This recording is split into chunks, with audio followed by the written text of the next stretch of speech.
Suspense. And the producer of radio's outstanding theater of thrills, the master of mystery and adventure, William N. Robeson. There's an old saw which says you can't fool all of the people all of the time. Neither can you please all of the people all of the time. Recently, our presentation of Edgar Allan Poe's great horror story, The Pit and the Pendulum, displeased some listeners who felt that we should not have made the Spanish Inquisition the villain. Yet, had we not done so, we would have displeased others who feel that Poe's classic story should not be tampered with. We face a similar quandary with tonight's story. It concerns a man who steals another man's wife. For dramatic reasons, which shall be evident, the wife stealer is a psychoanalyst. But let it be emphasized that this is not to be construed as a condemnation of psychoanalysis any more than it is a condemnation of wayward wives or a justification of murdering husbands. Listen then as Jack Carson stars in Analytical Hour, which begins in just a moment. Now, Analytical Hour, starring Mr. Jack Carson. A tale well calculated to keep you in suspense.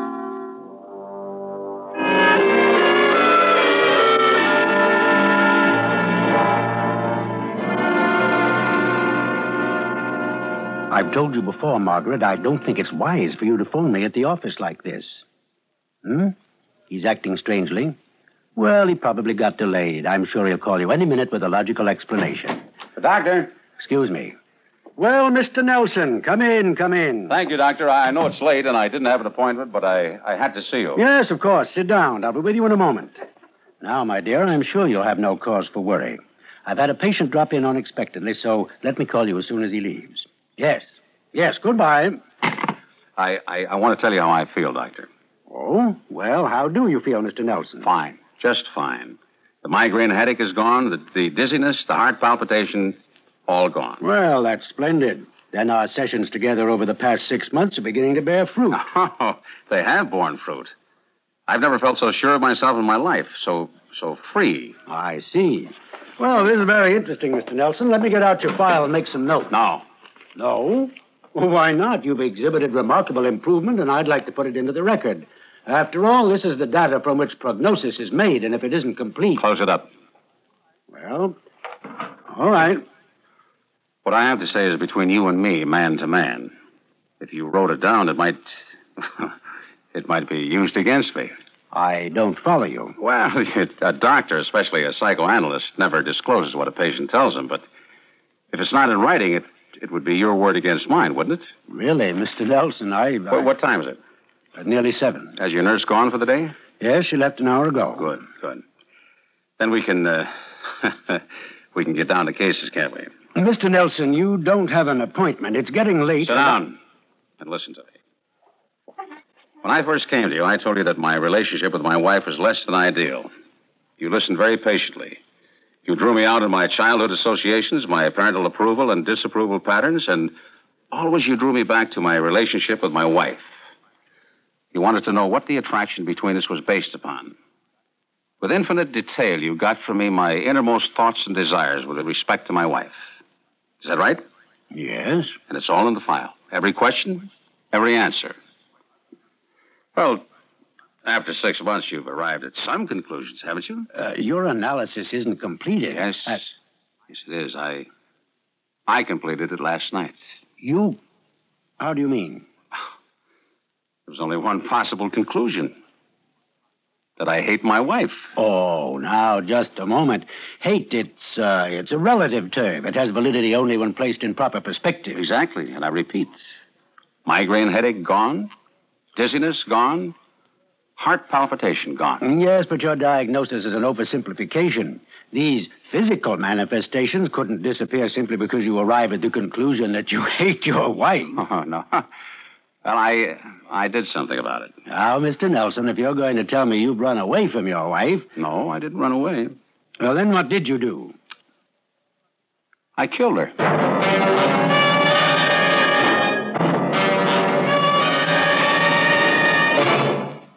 And now, starring Mr. Jack Carson, Act 2 of Analytical Hour.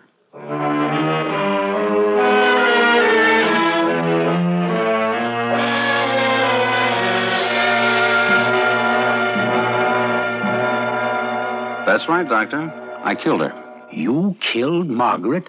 I mean, your wife? But you couldn't have. Why do you find it so hard to believe? Well, but no man in his right mind will kill another human being, no matter what the provocation. A few minutes ago, you said I was an intelligent man. You are. You were. Wait a minute. When did you say this happened? Last night. Last night. Uh-huh. I see. Now, surely you realize that if you have committed murder, it's only a matter of time until the police will be searching for you. Of course. Well, doesn't that concern you? Not in the least. Then if you have no intention of running or of hiding, you should give yourself up right now. No, not yet. Why? We haven't finished our discussion. Mr. Nelson, what have we to discuss? Murder as a solution to a personally untenable situation is not acceptable in the eyes of society. At first you were startled, Doctor, but now you're giving me a lecture on the ethics and morality of murder, as if we were having a disinterested conversation in logic. Could it be that you doubt I killed her? If you say you did, why should I doubt you? Your reaction. Reaction is a key word in the medical and psychiatric fields, isn't it? Yes. Then why are you taking the murder of my wife so lightly? I've had years of professional training, and I'm not going to panic just because a patient tells me he's committed murder. Telling you is one thing. Your believing it is another. If you believed it, under the circumstances, I think it would ruffle your professional calm. All right, I don't believe you. This is a mental quirk. It's an aberration, a figment of your imagination. Is it? You haven't committed murder. Oh, undoubtedly you wanted to, but you've substituted the desire for the fact. The pattern's perfectly clear. Now, I'm going to shock you, Mr. Nelson, because we've reached the point in your analysis where shock will be of the utmost value to you. All right. And then I'm going to recommend that you take legal steps to divorce your wife. Get rid of the physical cause of this fixation of yours, and eventually you'll achieve a normal mental outlook. Is that clear? Yeah, perfectly. But not very logical. Why not? How can I divorce a woman who is dead? Your wife is not dead. You know, I was wondering when you'd tell me I should divorce her. It's too bad you waited so long. Oh, stop it. Can't I convince you? You're imagining all this. You're playing games with your mind. Now, if you continue like this, it could lead to permanent insanity. Now, listen to what I'm going to tell you. I'm listening. When you walked into this office a few moments ago, I was talking on the telephone. Is that correct? Yes? I was talking to Margaret, your wife. She is alive, Mr. Nelson. Quite alive.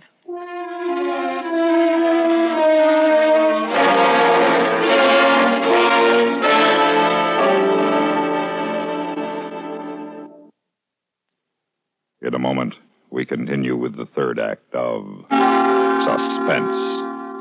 Now, starring Mr. Jack Carson, Act 3 of Analytical Hour.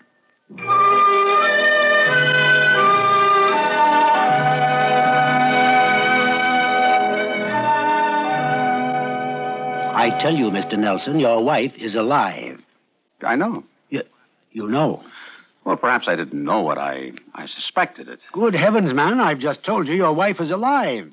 I have positive personal knowledge that this is a fact. Now, doesn't that make an impression on you? Yes, it makes an impression on me, but not in the way you think. You still persist in this hallucination that you've committed murder. You called her Margaret. I beg your pardon. My wife. You called her Margaret. Now, let me ask you a question, Doctor. Do you always refer to the wives of your male patients by their first name? Well, I used it for emphasis. Mm-hmm. For emphasis. During the past 6 months, you have referred to her as Mrs. Nelson or your wife, but never as Margaret. Now, suddenly, for emphasis, you call her Margaret. What are you driving at? Your reactions are becoming less professional and considerably more human, Doctor. I'll tell you what I'm driving at. Officially, you met Margaret just once. 6 months ago, when we both came here to set up the series of appointments for me. If you'll remember, it was Margaret who thought psychoanalysis would help me. She's the one who selected you, and for a very good reason. If you're insinuating... I'm not insinuating, I'm telling you. There never has been anything wrong with me that couldn't have been remedied by an honest wife, a feeling of marital security. But she's destroyed that with your active and willing help. You know what you're saying. Certainly. My wife and you are lovers. You have been for months, even before I met you. All right, let's drop the doctor-patient relationship. Suppose I were to admit it. Suppose I asked you to get a divorce, not for psychiatric reasons, but so I could marry Margaret. Would you do it? No. It's too late. Why? Look, I'll admit everything you say. Margaret and I have been in love with each other for nearly a year. We thought we'd kept it a secret from you, from everyone. I honestly thought if I could take you far enough in analysis, I could get you to realize that she is not the woman for you. That you aren't and never would be really happy together. You can't tamper with emotions this way. You're not God. No, but I'm human. So you are. Subject to anguish, despair, and anxiety. Do you think I've liked this situation, that I've enjoyed it? You've been a willing party to it. Then let's end it right now. Let me call Margaret, ask her to come here to the office where the three of us can discuss this situation as reasonable, intelligent, adult human beings. Go ahead. One thing still concerns me. Why were you so insistent that you killed her? Well, you called it playing games with my mind. I know that's dangerous. Possible incipient form of schizophrenia. I'll have to work with you on that. It could get you into trouble. Depends on your definition of trouble. Hello? Hello, Margaret. Yes. Yes, I'm still at the office. No, he's here with me. Now, Margaret, there's nothing to be alarmed about. I want you to come here right away. As soon as possible. You'll drive right over. Good. Yes, he knows. All right. Half an hour. Intelligent, adult human beings. You know, this is going to be good for all of us. No more dissembling or hiding our true emotions. I'm glad you came here this evening and demanded a showdown. It indicates more emotional maturity than I thought you possessed. Doctor, you know what I do for a living? Yes, you're some sort of a chemist. Yes, a chemist. And do you know my specialty? Something to do with foods, I believe. That's right. If you were contemplating murder, you'd utilize the materials about which you knew the most, wouldn't you? Oh, now, don't start that again. I'm not contemplating murder, and neither are you. Oh, I can understand why you feel as you do, but this is a phase that'll pass. When Margaret gets here, we'll talk it out, and you'll be a free man emotionally. I am now. Not if you persist in bringing up the subject of murder. It's going to be a fact to you sooner than you think. All right. If it'll make you feel better, talk about it. But Margaret is alive, and nothing you think or say can change that. Now, I'm going to shock you. I'm quite certain I'll be more successful than you were with me. I don't know what you're talking about. Do you know what botulism is? Of course. It's a type of food poisoning. Yes. Food poisoning caused by a toxin produced when foods are improperly canned. Or it could be introduced into foods which had never been canned at all, if one knew how to do it. Still on the murder theme, huh? Botulism toxin attacks the nervous system, distorts vision, causes muscular weakness. If antitoxin serum is not used, death usually follows from respiratory paralysis. That's very ingenious, but I don't... Oh, no. Beginning to get it, eh? Of course, you know, symptoms of botulism appear 18 to 36 hours after consumption of poisoned food. No. Margaret is in her 25th hour at this moment. You fiend. You are shocked. By the way, it would be dangerous for a person to drive an automobile when the poison might strike at any moment. Margaret. Put down that phone. But I've got to phone the police. It's too late for that. You're not going to call the police or anyone else. Oh, Margaret. How does it feel, Doctor? Apply the clinical technique. Come up with a prognosis. Do something. Make a break for the door. Reach for the gun in your desk. Try to reason with me. You're insane. You're utterly insane. I'm playing God, just as you have with me for 6 months. Only it doesn't take me as long. Now I'm going to give you a prognosis, Doctor. When Margaret gets here, if she gets here, you're going to watch her die. Then I'm going to watch you die.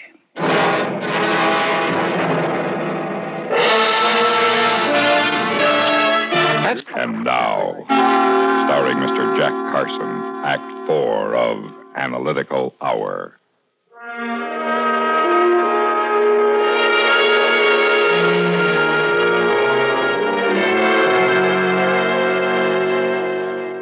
It's been a half hour, Doctor. It doesn't appear Margaret's going to make it, does it? Are you going to let her die just for the sake of vengeance? Vengeance?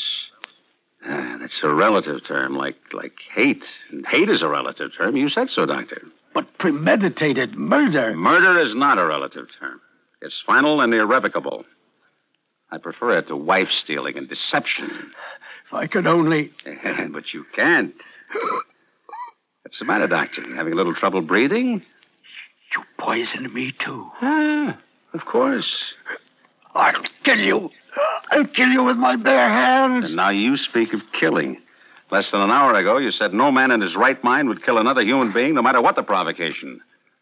Are you not in your right mind, Doctor? My arms. I can't raise them. Ah, the poison is working. Devil. Would you like to hear how it was done? Last night, Margaret attended a club banquet, or so she told me. But you and I know that she had drinks and hors d'oeuvres with you in your apartment, and then the two of you went out to dinner. Is that right? Yes. It was the hors d'oeuvres, special kind you both like so well. You keep quite a supply of them in little glass jars. It was easy for me to introduce the botulism culture while you were out. I believe someone's in the outer office. Margaret. She seems to be having some difficulty. Margaret, run! By the doctor. Margaret! Hello, my dear. I'm sorry. I really am sorry. But not for either one of you. Respiratory paralysis, Doctor. The final stage. You won't get away with it. You... I want to thank you for calling her over, Doctor. It works out even better than I had planned it. Somebody will find the two of you in the morning, sprawled out like the last act of Romeo and Juliet, and it will all fit. Both of you dead of botulism. Poisoned by the snacks you had alone together in your apartment. And me? Nobody saw me walk in. And nobody sees me walk out. It couldn't be better. You... Oh. Goodbye, Doctor. Hey, is anybody in there? Who is it? Police. Police? Did a woman come in here? What woman, officer? She was driving like she was drunk. Ran through 2 red lights. She came in this building. Is that her, officer? Well, yeah. What's the matter with her? She's dead. And him? He's dead, too. What do you know about this? Enough. Enough to hang me.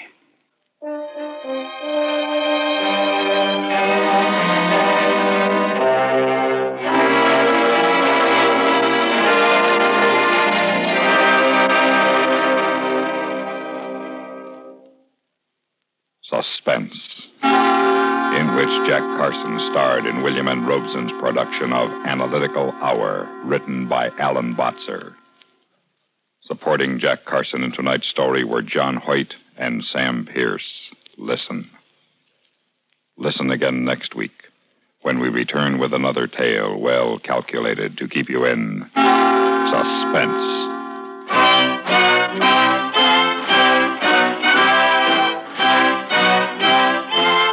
This is the United